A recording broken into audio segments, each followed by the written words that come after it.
What's up, Hardhead Hockey? I am your host, Alec Dunn, as always. Welcome back to episode 29. If you're new with us, we are recording on the 24th of November. Coming up on our milestone, episode 30. That's kind of a big deal if you score 30 goals in a season, so it's kind of similar, I guess.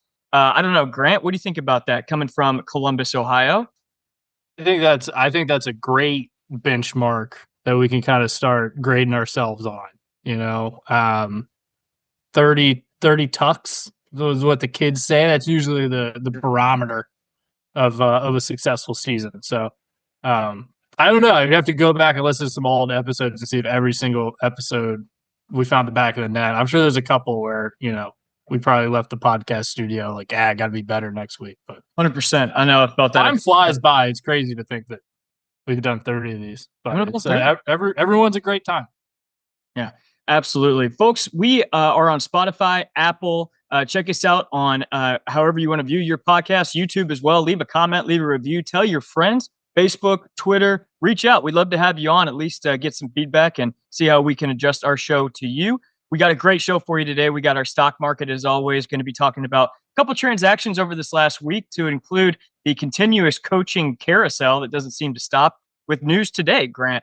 Housekeeping to wrap up the news of the week, followed by our hard hats. And out of the gate, we got a nice little surprise. Our Dallas Stars insider, boots on the ground, funny enough, coming to you from Louisville, Kentucky, but he is an expert analyst of the Dallas Stars. My younger brother, Alec Dunn. Alec, what's up, man? What's up? Expert on Dallas Stars. Yep. Alec has agreed over the course of the season to come on sporadically, spontaneously, and momentarily at that to discuss the Stars. So we will get right into it, boys, if we're ready to go. Our data dive on the Dallas Stars, I wanted to feature them in particular because it seems like they never get enough coverage throughout the entire season. And then the playoffs show up and it's like a magic trick. All of a sudden, everyone in the hockey community just agrees like, oh yeah, they're really good. This is a team I don't want to play 7 games against. So let's just get it out of the way. Talk about it now. They are third in the Central Division, flying high, looking good. And Grant, as we've discussed before, great teams that have Stanley Cup windows continue those windows by rebuilding on the fly. And that is exactly what they are doing with Wyatt Johnston and Logan Stankoven, who are going to fill the large shoes of Jamie Benn and Tyler Seguin and company. Alec, just out of the gate, I got a lot of stats to throw at you. Thoughts on that just as a whole? Yeah, Johnston hasn't scored much.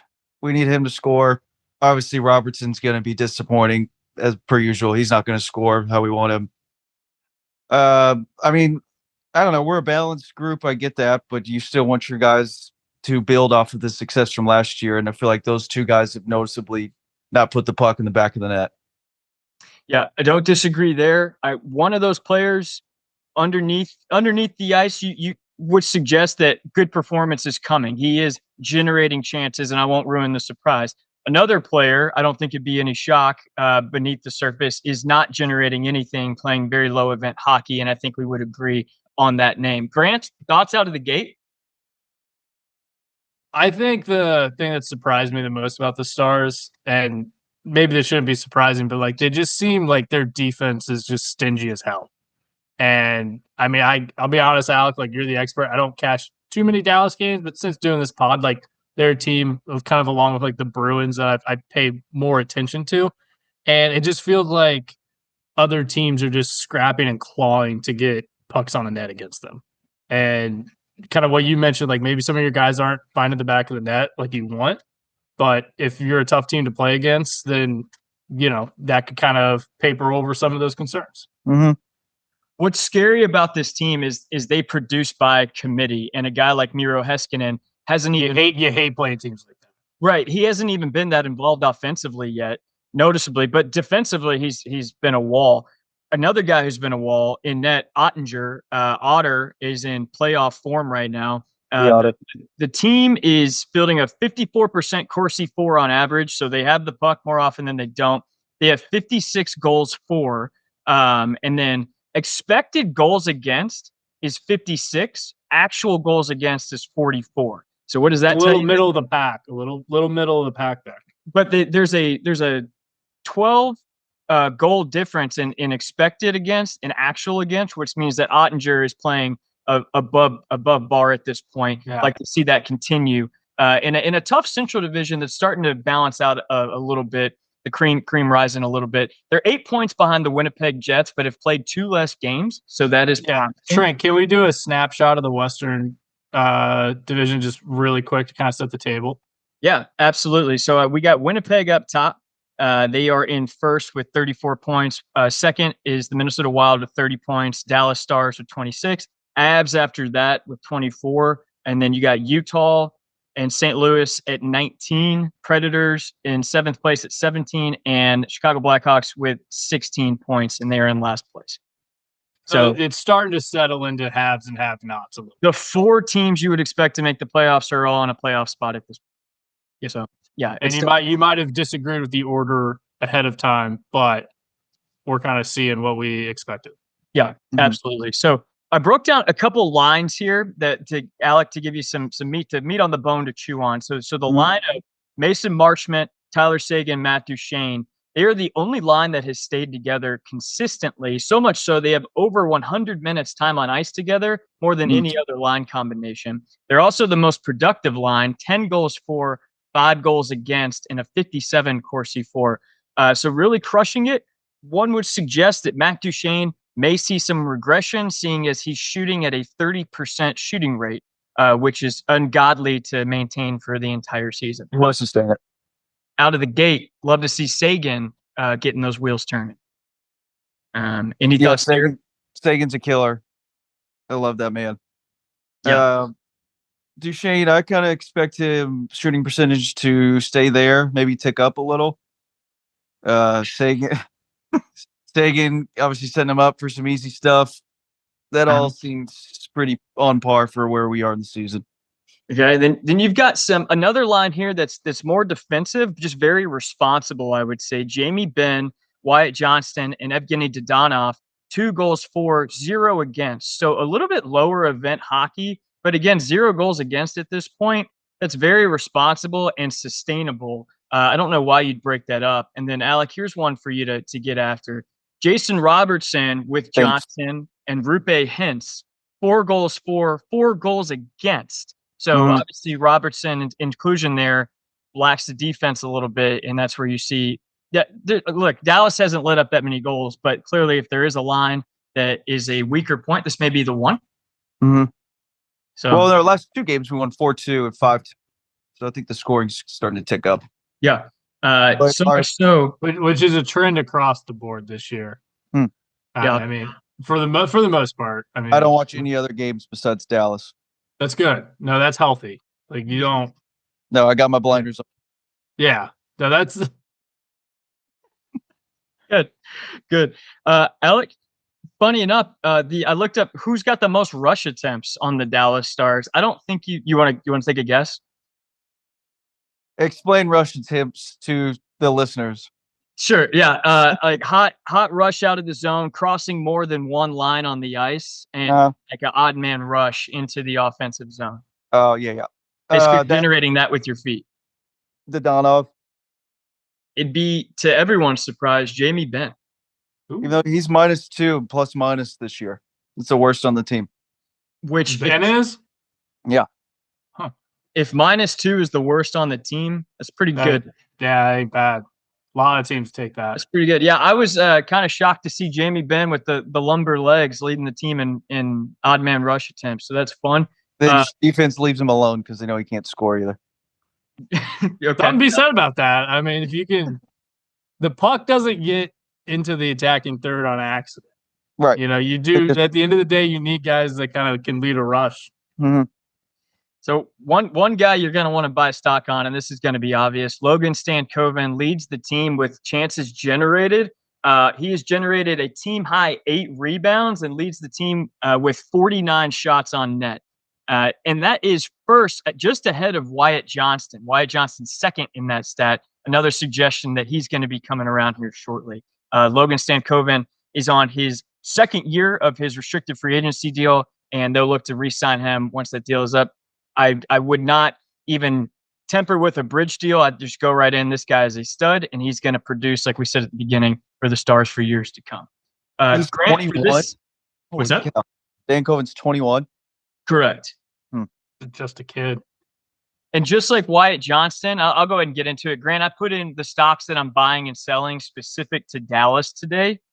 So I'm buying Wyatt Johnston. We saw what he could do in the playoffs. We know this kid is a baller. He comes up in clutch moments. I think it's just a little bit of a sophomore slump, if you will, that he's going to bounce out of. He's second in shots on goal, creating chances still, and he's got a 6% shooting percentage. That's relatively below average for the league, so that should increase along with Matt Duchene's shooting percentage that may decrease. I don't know. According to our expert, it's going to increase to an ungodly NHL record. He said some weird stuff that should have gone in that didn't, so it's going to tick up. Okay. Good. That's the analysis you get from watching every Stars game. That's what we need. I love that hot take. Johnson also created the second in rebound attempts for quality chances as well. Like Alex said at the beginning, only 6 points in 19 games so far. However, when he's on the ice, the team has a 64% Corsi for, which is above their team average of 54. So that tells you when he's on the ice, good things are happening, and it's going to start to bounce their way, is my take. So, Grant, I don't know if you're ready for that, if you want to buy a stock in Dallas or if you want to wait. Can I ask our expert like a question before I pick a stock? Like, Alec, what's the schedule look like for just give me the next 2 weeks? Give me a snapshot. Okay, I'll give you a snapshot. I would say we'll lose 3.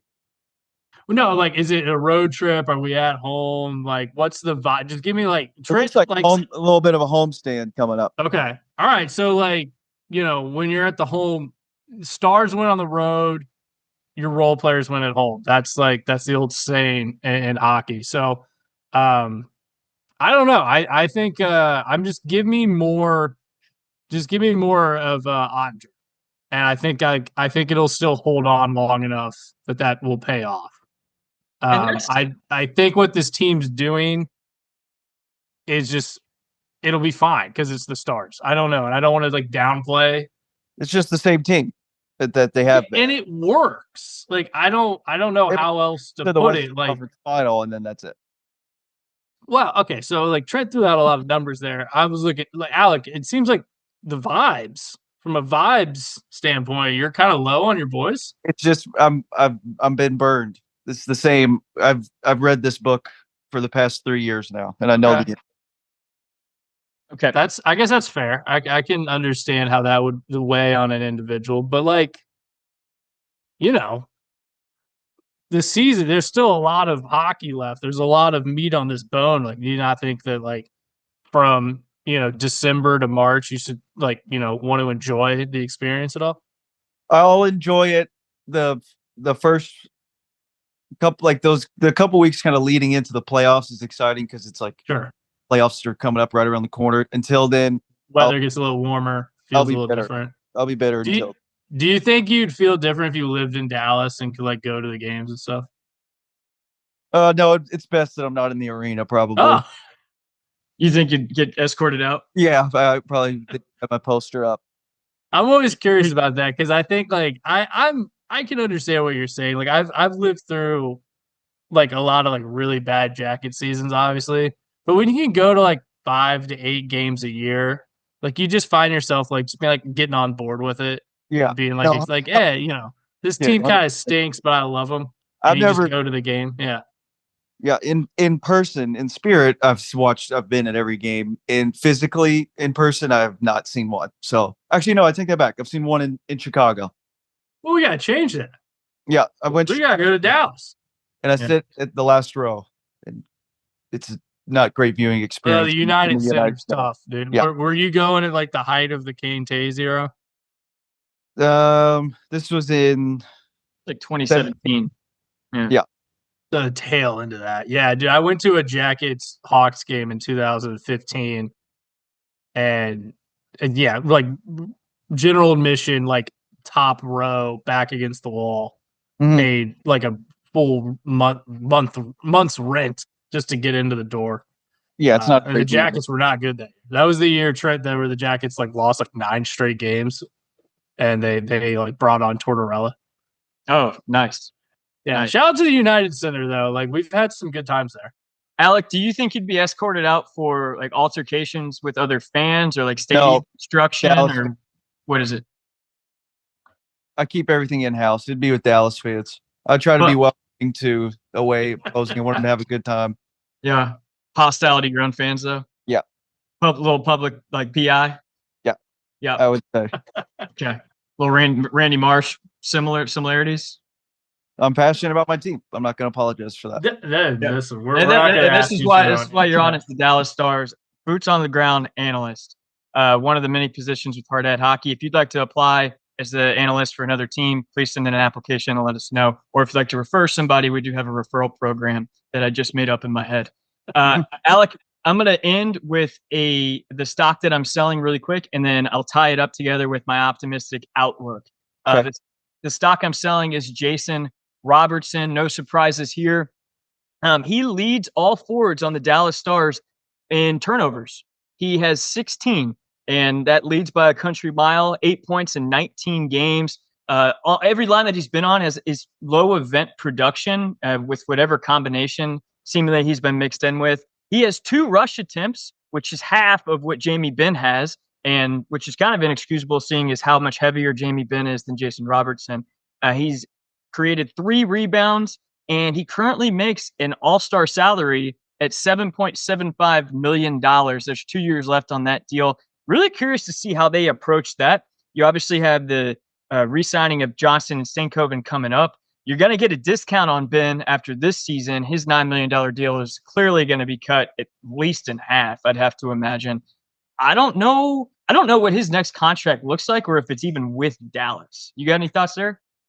Jamie or Jason? I think Jamie stays. I think Jamie he'll stays. Yeah. I think we put his jersey up in the rafters. Hometown discount for sure to finish it out in Dallas. But Jason. Yeah, I bet they re-signed him. Okay. It'd probably be a pay increase, but yeah, I guess we'll see how that goes. I mean, it's just like we got some guys that are phasing out. So that's true. So Sagan and afford it. Grant, any stock you're selling here? No, I'm gonna hold on to what I have. Hold on to it. I will finish with this with their Dallas Stars deep data dive.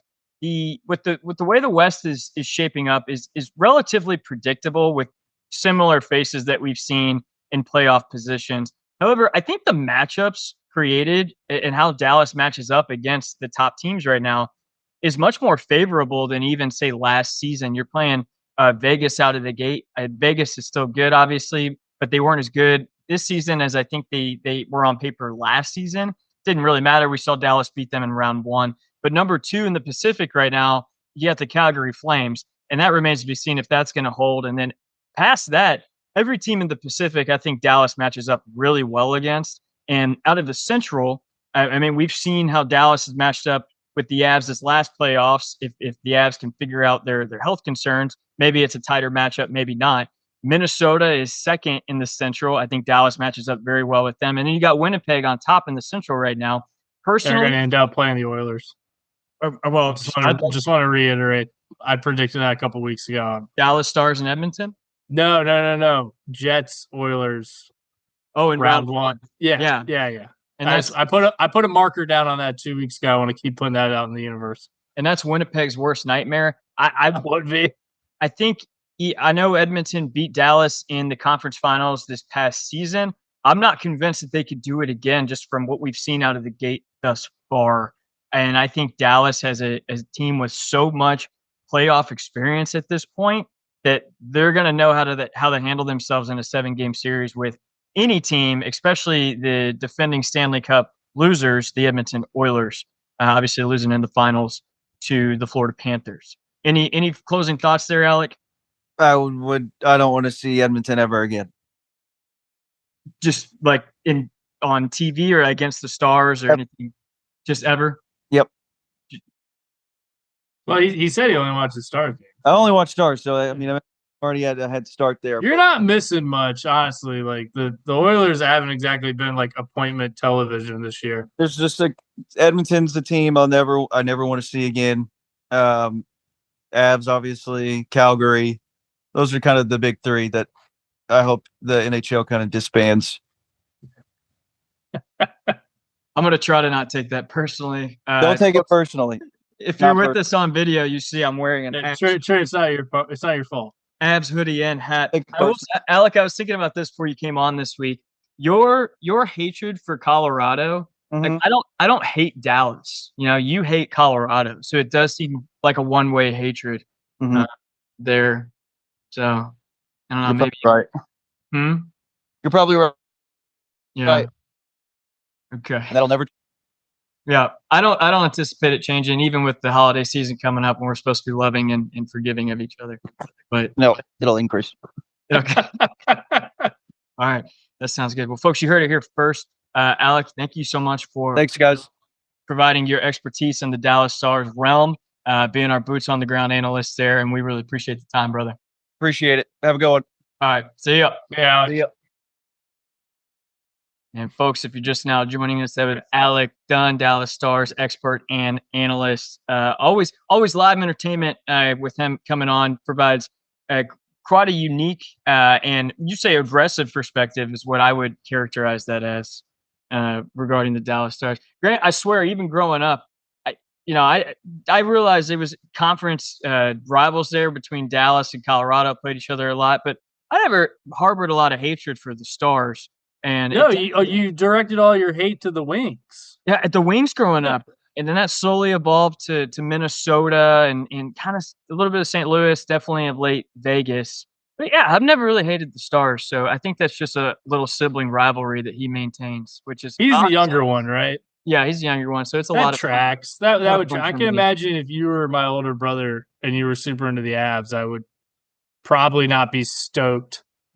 I try to probably antagonize that. I can understand where Alec's coming from. Right. And my theory to this day is that he simply picked the Stars growing up because they were a rival of the Colorado Avalanche, and he was looking for any team at a young age to rival my favorite team. Well, when we were young, the Stars were really good. They obviously won the Cup in '99, but 99. They were.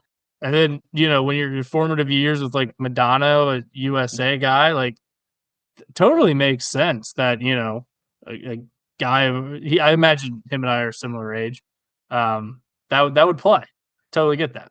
Which Alec will maintain to this day that the best American-born player in U.S. history is Mike Madonna. So if you're looking for a lively debate on that one, reach out next time he's on. Leave a comment. We'll have you on. We can get a little debate going on. Maybe we try to do like a deep dive into something like that during the whatever this international tournament is. Yeah.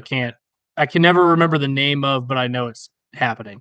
Yeah, Four Nations face-off. And what I wanted to coming up, Grant, is a little roster prediction. Maybe not whole rosters because that could get excessive, but maybe some hot takes on who's going to make it, who's not. I think what we can do with that is like there's probably 8 to 9 positions that we know are cemented.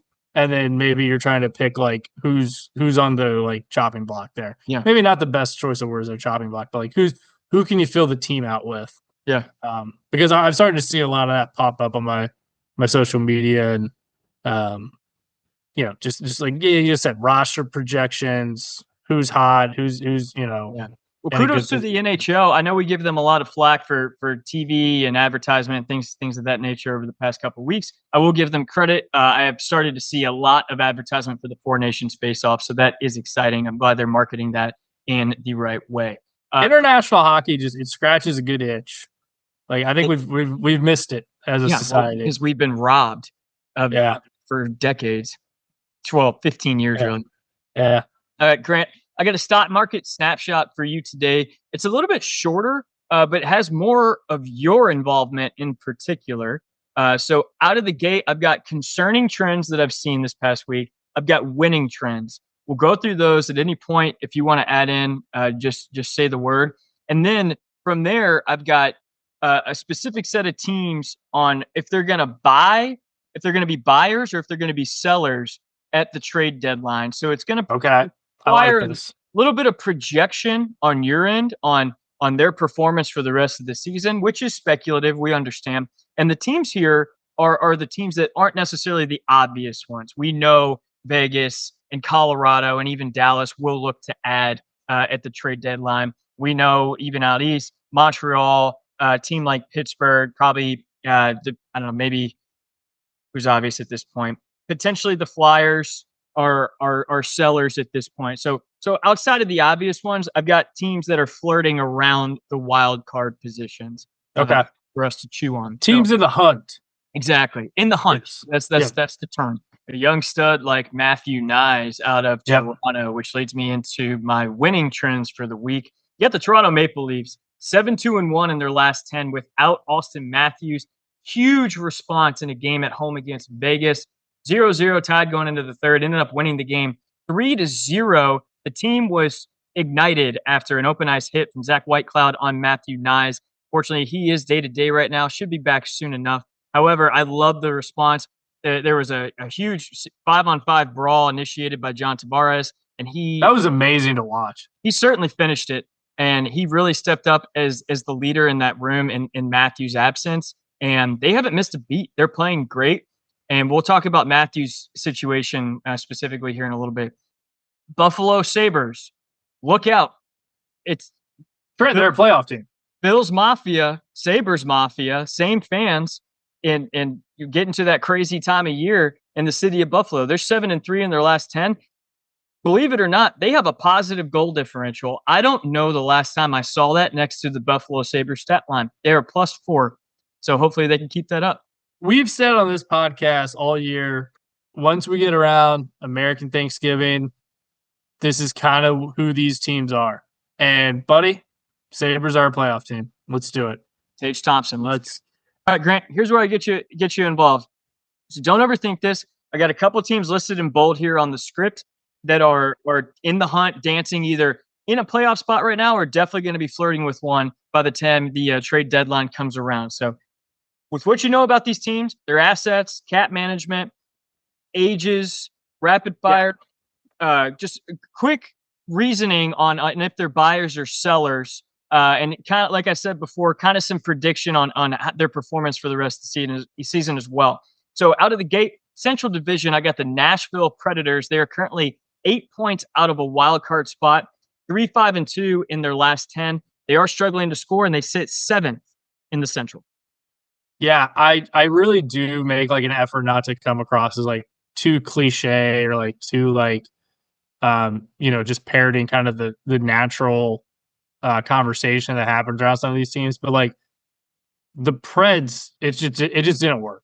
Like I know we've seen teams turn it around. I know we saw the Oilers completely turn it around last year. They have Connor McDavid. All the respect in the world to a guy like Steven Stamkos. That's just not the case for this Preds team. And their issues on the blue line are really glaring. And I don't know if there's a way to turn it around. It's everything is kind of inevitable after the fact. I know you told me not to overthink this, but like, dude, they don't have people down the middle. They really don't. Like, it's all kind of flash on the outside. It's goal scorers. It's honky tonk. It's Nashville, and I don't think there's a reason to try to keep this together. So I think if you can sell Nyquist, or I don't know who else is kind of someone that would be appealing, but he's the name that always jumps out there. I don't know how I just don't think this works. There's no longevity to this. It doesn't like young players figuring out. Like you put your chips to the middle of the table with some veteran studs. We were all rooting for it. We talked on this pod about like how exciting this Preds team is going to be mixed in with the Central, and it just hasn't worked. And we're around Thanksgiving, we're around Christmas. You got to start laying your plans for the future. Yeah, absolutely. It's a hell of a year to have to rebuild in Nashville. Yeah, Nyquist is the starting piece there for me as well. And like you said, you get Tommy Novak or Tommy Nosek down the middle. Yeah, Nosek. Second line behind an aging Ryan O'Reilly. Novak. It's Novak. Yeah, Novak. He make a Yeah, great. and I think it's guys playing. They're asking too much of guys in terms of responsibility. And Marcia show's kind of dropped off. It's just not like the puzzles don't fit, and maybe we should have saw that like going into the season. Maybe we were kind of blinded by just how cool it was that like Stamkos is playing with the Preds and Marcia shows here, and like we all, it's gonna be fun to root for him when he's not on the Knights. Like, it's not working. Right. All right, St. Louis Blues. They're 5 points out of a wild card, 3-6-1 in their last 10. They are 6 in the Central. So I was gonna say sell, but then the news hit today, dude. Monty is there for St. Louis, and I think he's still a good coach. I know they had to fire him in Boston, and that makes total sense, considering kind of expectations in Boston and what it is. But I could see them just trying to make one last run for it. I don't know where you've had like talent to this team. They do have $5.5 million in cap space, so I could see them not willing to blow it up, I guess is what I'll say. Not willing. I think they will try for a while. I think they'll be tactical buyers if they can. The addition of Montgomery is going to be a spark for sure. You're going to see a boost in performance from players who maybe need a little surge, just need a little giddy up to get going here. And I don't think I'm not going to say like, oh, I'm buying them to go on a run, but I don't think we'll see like, assets be unloaded from them. Agreed. Yeah. Okay, Utah, they are 5 points out of a playoff spot, 4-5-1 in their last 10, but looked great against a dwindling Pittsburgh Penguins team, putting up 6 goals there. They play at Toronto today. Yeah, I'm looking forward to watching that. I think that puck just kind of dropped, but I think just considering the excitement around this team and what it is, I mean, I think tactically buying maybe. I don't know if they would. I don't think there's a ton of kind of room for them to tell their fans, "Thanks for showing up. We're going to continue this rebuild. We're gonna import the rebuild from Phoenix." Like I think they're just gonna keep kind of riding this wave of like exciting home games, playing kind of feisty where they can. They're way ahead of where I thought they would be going into this year. So I think as long as injuries don't totally derail them, they'll probably keep this project together. All right, Anaheim Ducks, 5 points out of the playoff spot in the Pacific. They are 4-4-2 in their last 10. And I will say, before we start getting to the Pacific teams, this is wide open. After Vegas, this could go 7 different ways. Yeah, no, that's the part of this that makes this kind of difficult because I don't know if Calgary's going to stay up there. Right. I don't know how good like the Kings really are. Like I think you can beat the Kings on any given night. I'm always partial to Vancouver, but like Vancouver's had struggles this year. So a team like Anaheim, if they won 3 straight, all of a sudden we're talking about them being in like the wild card. I think what hurts the Pacific is like I think it's a division that you gotta have to be top 3 because I think the wild cards are going to come from the Central. So maybe that makes it a little harder to see the light at the end of the tunnel. I don't know. I think if the right deal came down the line for someone in Anaheim, I think you have to take it. Just because this year just hasn't gone well. You don't have a second round pick this year. If you can fill that, if you can flip somebody for a second round pick this year, I think the fans would understand that. I don't think there's anything you can do to kind of keep them from not being frustrated, but you can maybe sell the right deal. All right, next up, I got the Seattle Kraken. They are 3 points out of a wild card in the Pacific, 5-5 in their last 10. I like what I'm seeing out of Seattle. We were kind of down on them in the offseason. Again, I don't think it's like a cup winning team. I don't know if I'd even go as far as saying they're going to I guarantee they make the playoffs, but it's similar to what we just talked about. I mean, the Pacific is wide open. They're at least, not bottoming out. They're getting points against teams below them in the conference, which is important. And they're hanging there. They're hanging with everybody. So I don't think they would. I don't see them as sellers. Their cap space is going to become a problem, though. So maybe that's like an issue they have that obviously Anaheim doesn't. Maybe that kind of creates some incentive to move some players. And Trent, correct me if I'm wrong, but like they're like Eberle's hurt, so maybe that I was doesn't. going to say that. Yeah. So their big blow recently. Captain Jordan Eberle is going to be out for 3 months due to surgery. That's a long time. Yeah, that's a long that time. takes you right to the trade deadline, and that's going to be a hindrance on their scoring effort. He was a big part of their offense. He was big, and if the next like 2 weeks of their season is just bad, and maybe they move someone, I don't know, they move a Tanev or someone like that, Schwartz.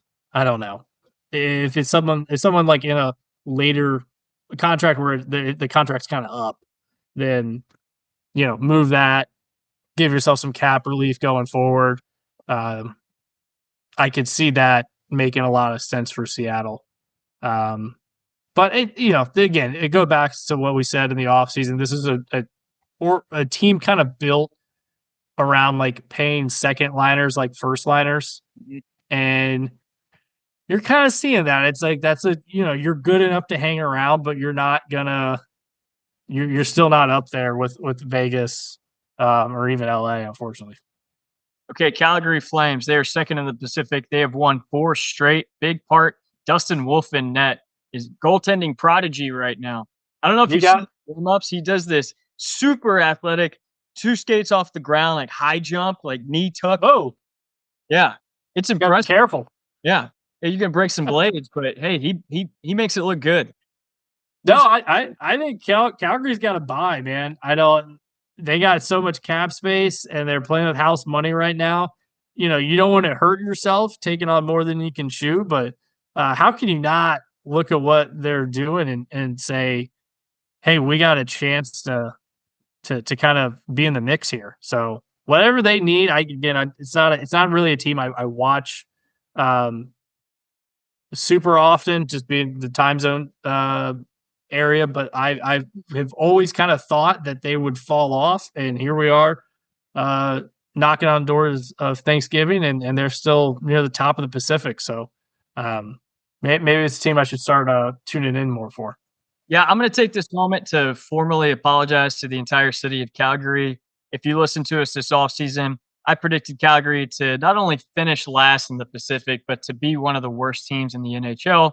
Clearly, I don't know what I'm talking about, so I do apologize. Hockey's a tricky game, hard to predict sometimes. And that's what makes all this fun, dude. I appreciate them proving me wrong.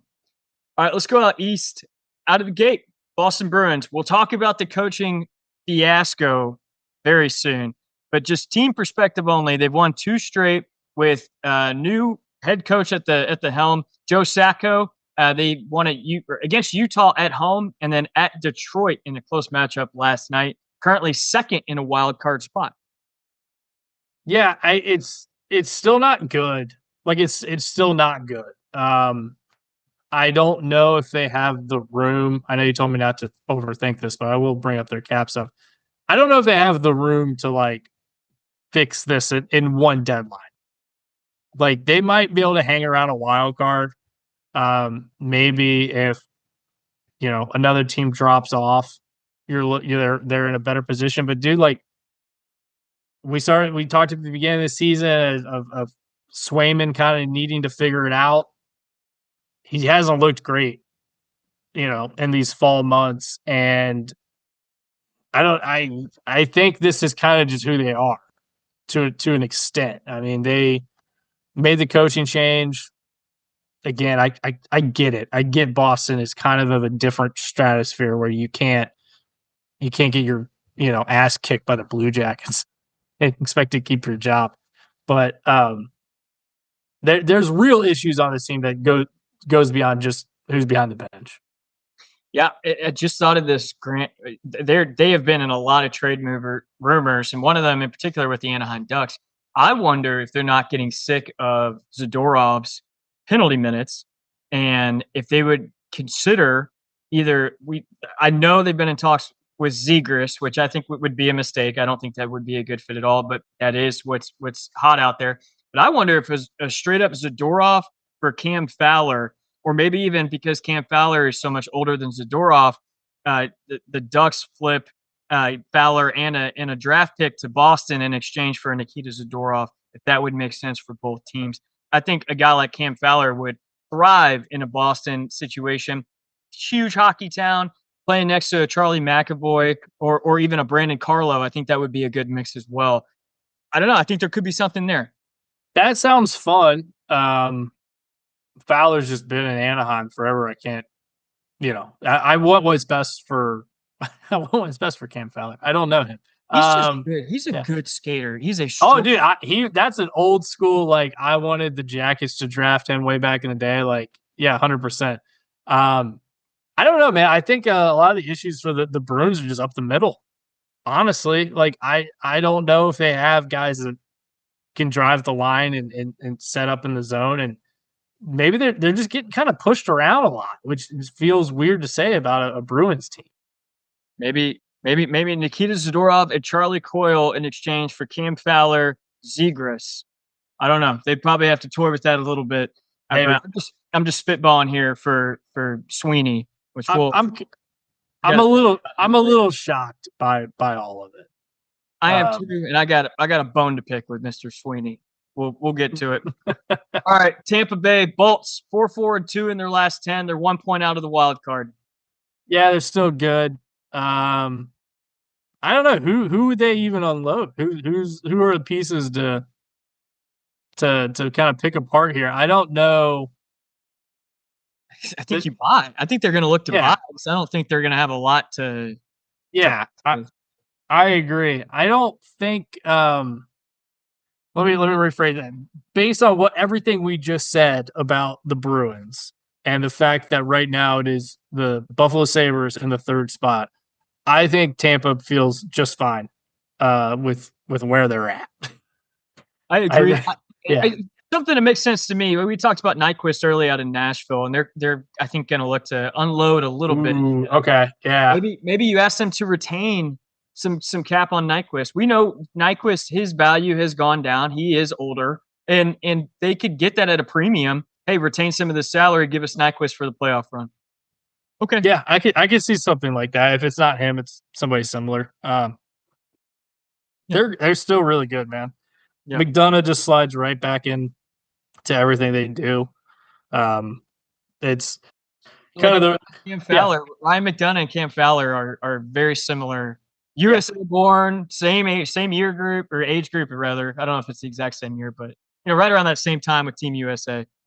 Yeah, I think McDonough's 35. I think Fowler's a little younger, but dude, I think like going back to Nashville, I know we just talked about them, but like, how much do they miss a guy like McDonough?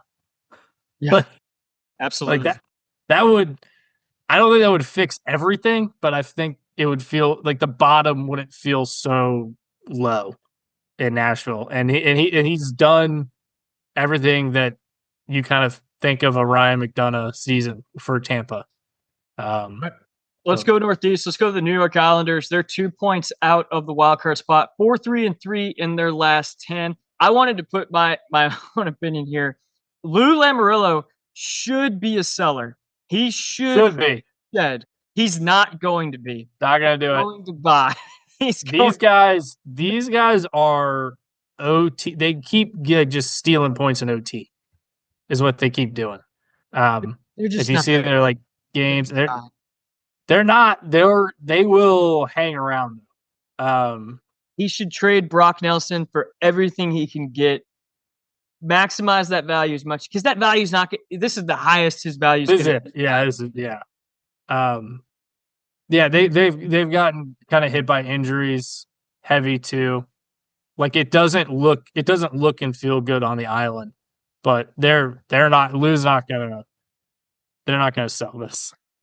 All right, let's jump to Philly. We'll end on a hot note, Grant. Philadelphia Flyers, 3 points out of a wild card spot. So, yeah, you gotta loosen up your cap space a little bit. You got to give yourself some room to breathe. You got to start kind of looking towards like Mishkov being like the guy. He's already the guy. Like, let's be honest. But you got to give yourself some breathing room here. I don't know who's hot for the Flyers right now that like is you're looking to sell while it's high, because I just don't watch many Flyers games, unfortunately. I only have so many hours in the day. But whatever is keeping them near the top, like I look at apologize to always tie this back into the Jackets, but like the Jackets right now, like Provorov's playing good. We could probably get a first round draft pick for Provorov.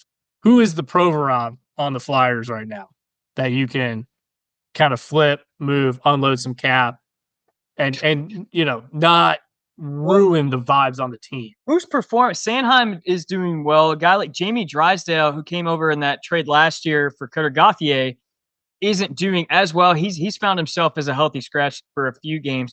A guy that I know they want to move is Morgan Frost. He's 25. He was a late first round draft pick a couple years back. Hasn't performed the first round expectations, but I still think this kid has some grease on the tires. I think he can be a valuable asset. Just a change of scenario, I think, would do him a lot good. I think that's a guy at a team. Maybe it's not a contender. Even a team like Chicago, who's under his services, but a guy like Eric Johnson on the back end, he's played very respectable so far this season, and he's at a cheap $1 million right now. A contending team, that's a guy you want to go at. I get Eric Johnson and his Stanley Cup pedigree for $1 million. Absolutely. Come on in, EJ. So I think that moves well, and I just think like big picture, big picture. I think Tortorella has got this team kind of in a decent spot.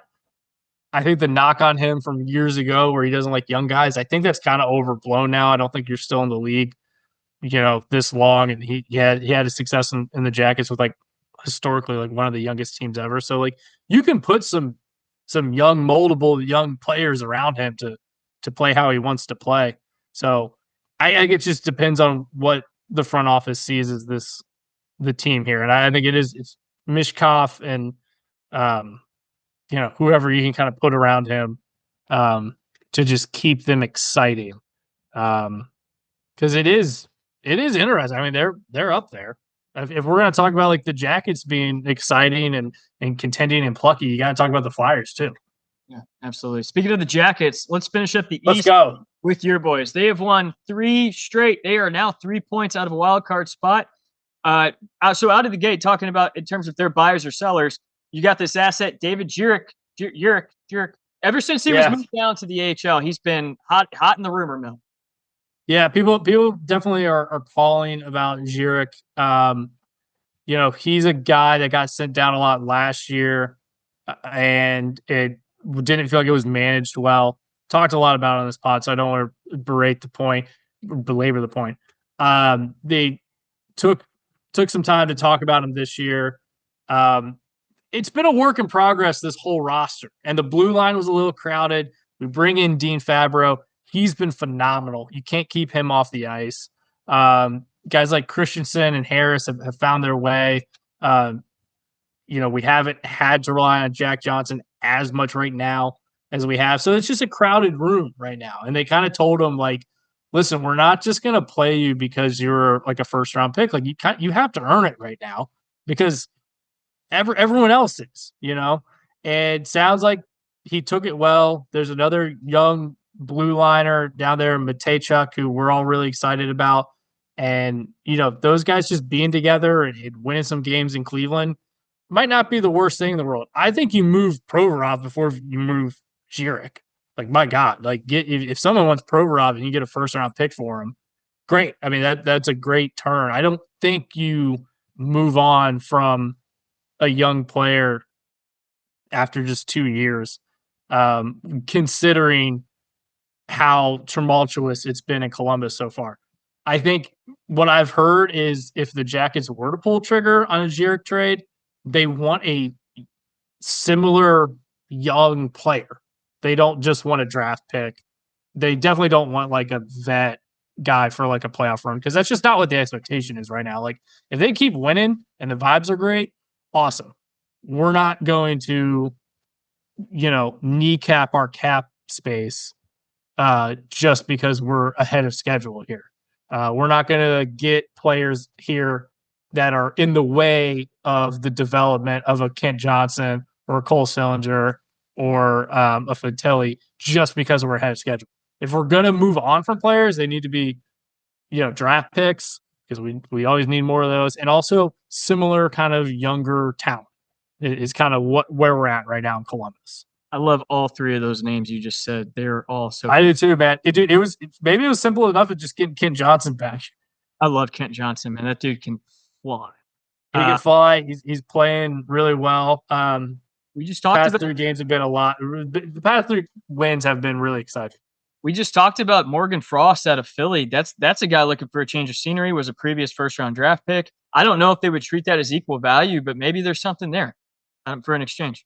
Yeah, I'm the heyday of the Tortorella Yarmo years. I was always like big trust Yarmo, and mixed results. I mean, I don't want to get too deep into the obituary of that time in my life, but like the front office, like Don and our new people he has in there, whether it's Rick Nash or the like that he maybe brought from Carolina, like it's the returns have been pretty steady. Like the Fabro move was incredibly savvy, and now he's on the first line with Zach. He brings a whole new level of stabilization for the back end of this team, and it's just been nice. Like Dean Evanson's got them playing like a really simple brand of hockey that doesn't put a lot of pressure on these young guys that are playing up the middle, and Elvis is seemingly finding his game again. So it all makes for a pretty nice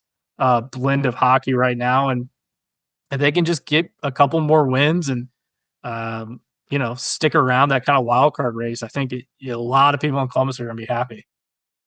All right, folks. So that wraps up our data dive and stock market breakdowns for the league this past week. A lot more coming at you over the holiday weekend, coming up next Sunday for episode 30. Let's get into our transaction train station. A couple notable ones this past week. Vegas signs Brett Howden forward to a 5-year, $2.5 million deal. He is 26, 9 points, 8 goals, and 1 assist in 21 games.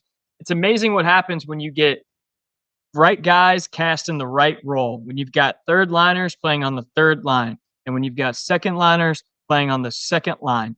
There's something to that, and it seems to work. Yeah, sometimes it's as simple as that, right?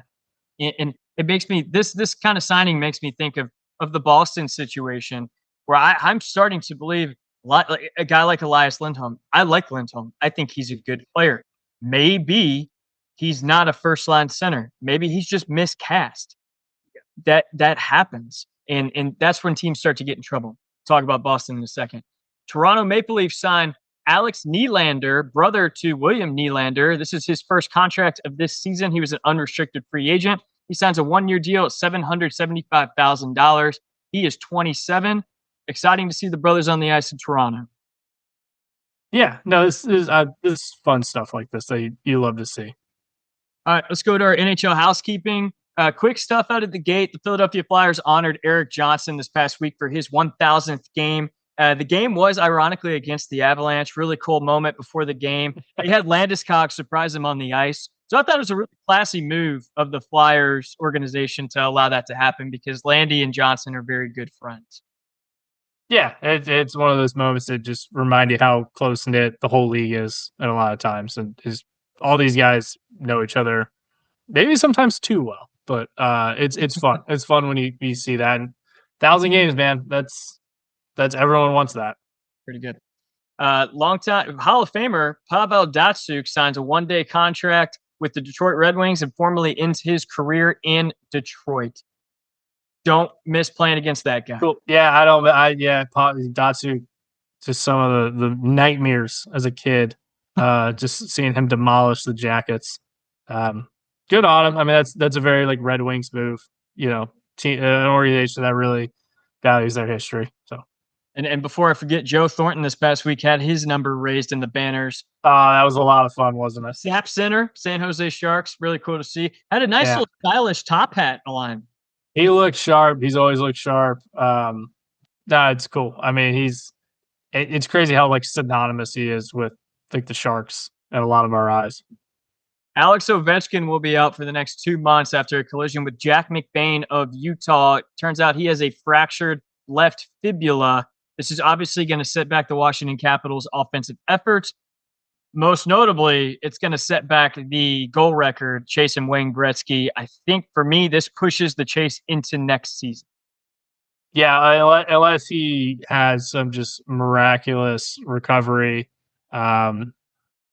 Ovi's always like an interesting guy. I think what he like drinks like Dr. Pepper on the bench or something just silly like that. So like maybe he's got some just weird motherland concoction that he can take that's just gonna fix this. But if he's out for what's the number you and I were kind of bouncing around like 8 weeks. Yeah. Yeah, you're gonna have to push those expectations back for the next year. That's a shame because I think everyone was that was kind of the appointment viewing for casual hockey fans so far this year. I mean, the Oilers, were kind of that team for a lot of years. They've kind of stunk. Respectfully, the Avs kind of got off to a slow start. They haven't been as fun to watch. But like the Caps, dude, Ovi watch, I'll tune in for that, especially with them winning. Like that was the thing. It wasn't like Ovi was, getting a goal and they were losing 5-1. Like they were winning. They were up there. And I think now you're tuning in to see if they can keep it going. Selfishly, I want them to kind of fall off, but I don't know if they will. Yeah, that's a good point.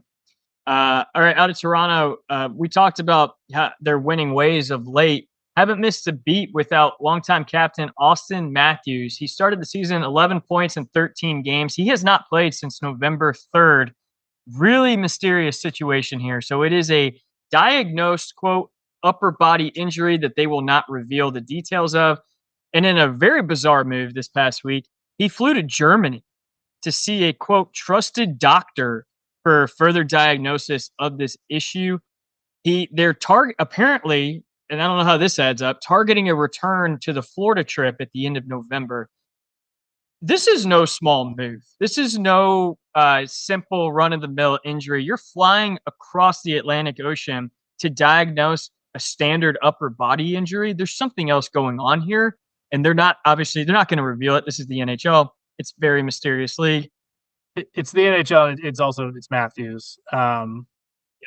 Yeah, I mean, Germany's always at the cutting edge of this type of stuff. I remember like when like Kobe Bryant was in the NBA, he'd go there to do like some blood platelet therapy, and that kept him playing at a high level, well beyond what he was, naturally allowed to do. And I'm not saying like anything was nefarious. Like if you can take advantage of something, and you're a guy like Matthews, like you take that risk. And again, I don't know if he's taking any risk. It's weird to talk about because like I don't even know what area of his body's hurt. You hope it's nothing serious. Like I don't want to like joke around and kind of be like, oh, it's so weird and like something's really wrong. But they haven't missed a beat, and whatever the truth is, I don't know if we'll hear it even when he comes back. Yeah, 100%. He'll probably come back healthy and press on, and we'll never know the details. Yeah. All right, out of Vancouver, JT Miller is taking an indefinite leave of absence from the Canucks.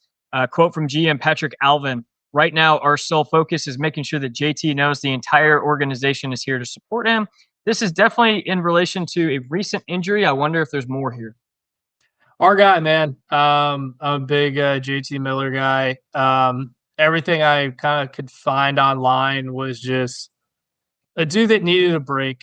And I don't think there's anything wrong with that, especially this time of year. He's a veteran guy that's kind of paid his dues. He's got a lot of equity built up with like the Canucks organization. I think they like him there. He likes them. He likes playing for them.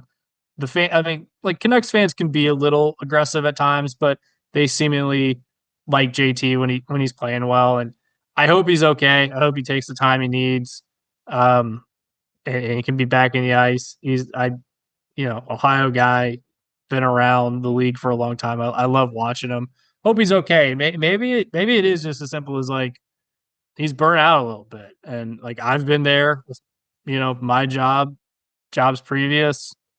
I think everyone can relate to that. What's just different is he's a professional athlete, and that's maybe for a long time we just didn't give guys the benefit of the doubt or give them those breaks that we all want. Yeah. So yeah, thinking about JT a lot since that news came out, and yeah, I hope he's back when he's ready, and I hope he's ready, relatively soon, so that we all can see him play. But take as much time as you need. I don't think there's anything crazy conspiracy theory with this. Yeah, I don't either. Yeah. All right, out of Boston this week, the hottest news for sure. So let's start with the good news. Jim Montgomery today, we learned, was hired by the St. Louis Blues. This just 5 days after he was fired by the Boston Bruins. I think Jim is going to do very well in St. Louis, and I'm looking forward to that. Previously knew him coaching with the Denver Pioneers. Great guy, deserves the best. Let's break this down. He was fired with a record of 120 wins, 41 losses, and 23 overtime losses with the Boston Bruins. This led him to win the Jack Adams Award, which is the award for the best coach in the NHL. He also led the team to the President's Trophy just 1 season ago. Don Sweeney then proceeds to fire him. In Don Sweeney's tenure, he has fired Claude Julien, who in that time won the Jack Adams Award. Then Bruce Cassidy, who won the Jack Adams Award while at Boston, fired and then went on to win the Stanley Cup with Vegas the following season. And now fires Jim Montgomery with this absurd winning record. Here's another stat. All 3 of these coaches fired by Don Sweeney were hired within a week of being fired, which tells you how much they are valued amongst the league. Here's my nail. Go ahead. Keep going. I'm going on. Here's my final nail. Okay. We've got a coaching carousel in this league, and the coaches take the hits.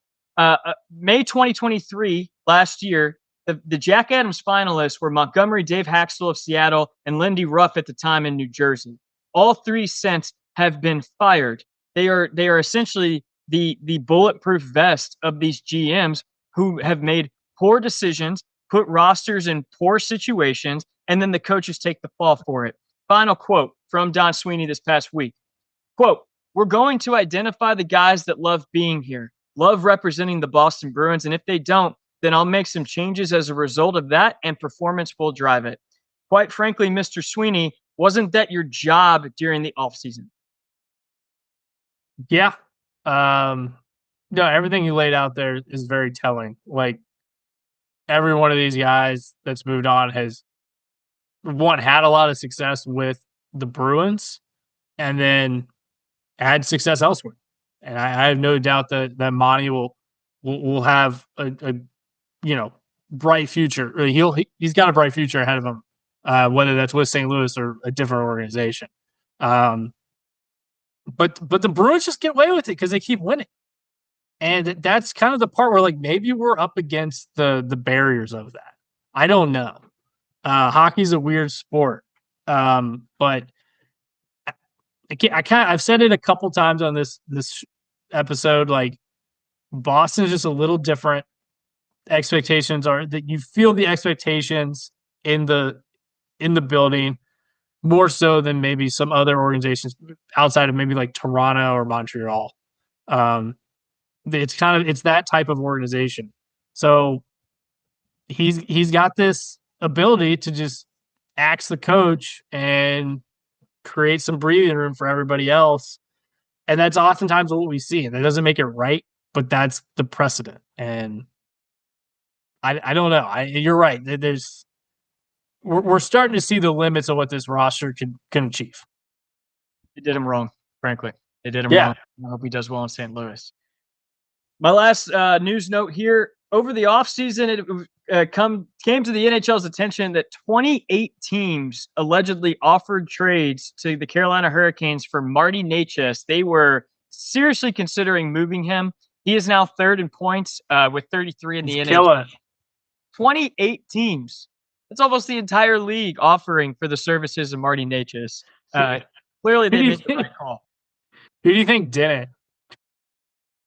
Man, I don't even know. I don't even know where to start with that. Yeah, I don't know. It's such an open-ended. Because you start with the teams that have want him on your team.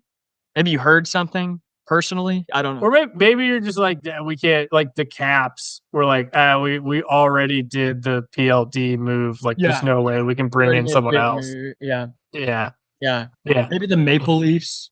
Yeah, similar We thing. already But pay enough guys over $10 million. We really can't afford it. yeah. Okay. Yeah.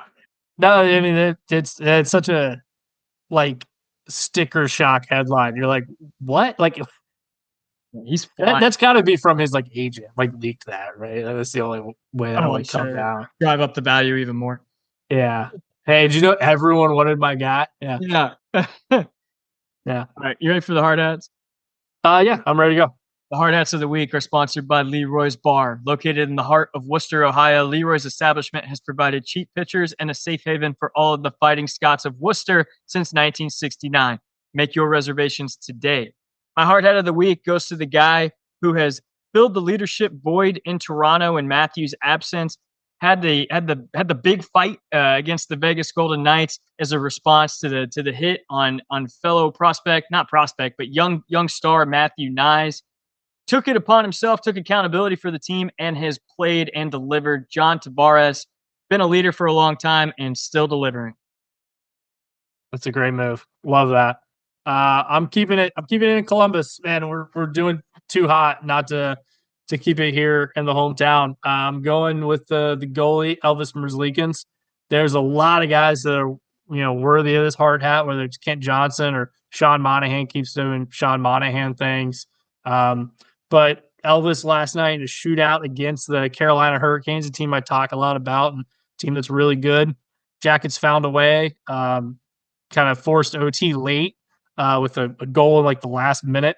Love it when that happens with your team. It's rare, but you remember it, and it keeps things going. Got all the way to a shootout. Elvis shut him down 3 straight. It was so sick to watch. It just felt kind of how I watched him, 5-6 years ago when he first got to the Jackets, and I was like, man, we really got something here. Really just hoping to continually see him build his confidence back up. So that's my guy right now. Guys, leaking confidence in all right, folks, that's gonna wrap it up. We hope here at Hard Hat Hockey that you enjoyed the show, as well as enjoy the turkey and the stuffing that is no doubt coming your way. It is so soon. Work a few days early in the week and then get after it. Fill those plates, go back for seconds, go back for thirds, watch some football, watch some hockey, have a couple beers. Most importantly, enjoy that time with family and travel safe, everybody. We love you. We'll see you next week. Enjoy the holidays, people.